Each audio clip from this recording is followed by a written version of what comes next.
السلام عليكم اخواني اخواتي، لاباس عليكم؟ كنتمنى ان شاء الله تكونوا بخير وعلى خير. مرحبا بكم في قناه كلت مرتان مع وصفه جديده وفيديو جديد. اليوم ان شاء الله فغادي نشارك معكم يعني واحد الغريبه اللي كتجي زوينه ولذيذه في نفس الوقت وسهله، اقتصاديه، يعني المكونات كلها بسيطه. فكنتمنى الاعجاب ديالكم، ودابا ان شاء الله ندوزو مع المكونات ديال الوصفه. هنا كما كتشوفوا عندي 2 بيضات،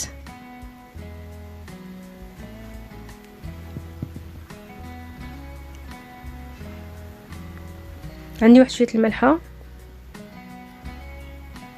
عندي هنايا الكاس الصغير، ماشي كاس كبير، ماشي كاس العنبه، وانما الكاس الصغير ديال اتاي. غادي ندير 2 الكيسان، عفوا سمحوا لي، يعني كاس ونص. هي اصلا فيها 2 الكيسان ولكن انا درت فيها غير كاس ونص. وهنا عندنا 2 ديال الساشيات ديال الفاني. فهنا غادي نخدم هذاك البيض مع السكر مزيان حتى غيذوب ليا داك السكر، ما غاديش يبقى هكا يعني ما يبقاش هكا محجر في التحت ديال مع هكا مع البيض.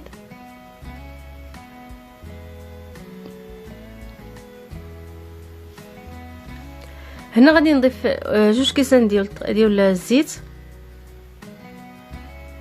غادي نضيف الكاس الاول، من بعد غادي نضيف حتى غادي نخلط مزيان، ومن بعد غادي نضيف الكاس الثاني. هنا كما كتشوفوا الخليط راه ولا ابيض، يعني راه خدمته مزيان، راه غير حيت كنت وقفت التصوير حتى خدمته مزيان باش ما يجيش هكا لا فيديو طويل بزاف. هنا غادي نضيف الكاس الثاني كما كتشوفوا.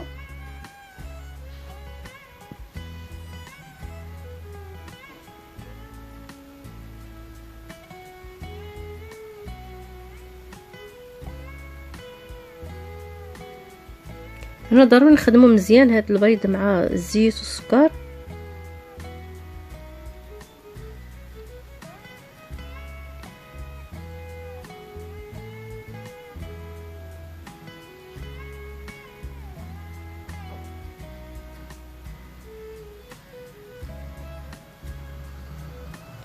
هنا غادي نضيف واحد 2 معالق ديال الكوك.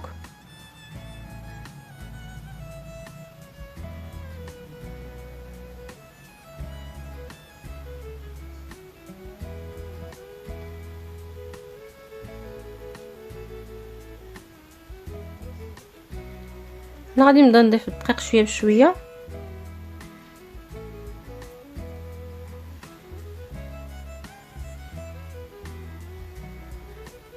غادي نضيف هنا الخميره، يعني 2 باكيات ديال الخميره الا كانوا فيهم 8 وهذه عندي فيها 16، فراه درت 16 غرام ديال الخميره. هنايا صافي غادي نجمع المكونات كلها مع بعضياتهم، وغادي نبقى نضيف الدقيق شويه بشويه حتى غادي تجمع ليا العجينه. فهنايا ما العجينه ما تكونش هكا يعني القاصحه بزاف. هنا راني ضفت القشره ديال الحامض اولا ديال الليمون، فانا ما نسيتها في الاول ما ضفتهاش وعاد من بعد ضفتها. هنا كما قلت لكم العجينه فراه كنبقاو نجمعوا فيها حتى كتجمع، فما نخليوهاش يعني ما نقصحوهاش وما نخليوهاش يعني مرخوفه بزاف.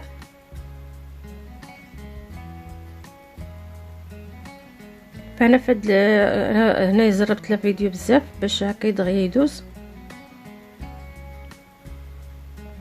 هنا كما كتشوفوا من بعد ما جمعتها راه كانت هي على الشكل هذا.